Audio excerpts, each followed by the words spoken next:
చెప్పండి. టైం ఎంత విలువైందో నాకు తెలుసు, సో డైరెక్ట్ గా పాయింట్ వస్తున్నాను.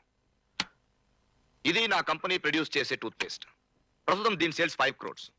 దీన్ని డబుల్ చేయాలి. ఓకే, దీన్ని సేల్స్ డబుల్ చేసే ఐడియా ఇవ్వగలిగితే ప్రాఫిట్ లో 10% ఇస్తాను. 20%. డన్.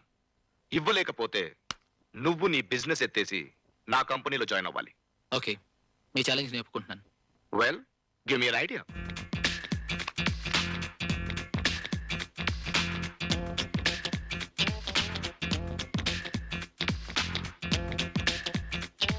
మీ సేల్స్ డబుల్ ఐడియా నేను చెప్తాను.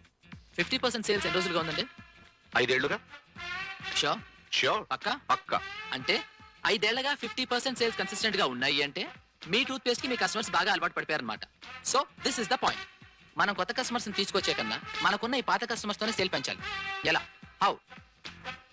ఇప్పుడు ఈ హోల్ సైజ్ 1 millimeter పెంచండి. ఇది పెంచడం వల్ల 2 వారాలు వచ్చే టూత్ పేస్ట్ అప్పుడు 1 వారమే వస్తుంది. అంటే 2 వారాలకి 2 టూత్ పేస్ట్లు కొనాల్సి వస్తుంది. సో ఆటోమేటిక్గా మీ సేల్స్ డబుల్ అయిపోతాయి. Fantastic, brilliant, marvellous Mano. Thank you.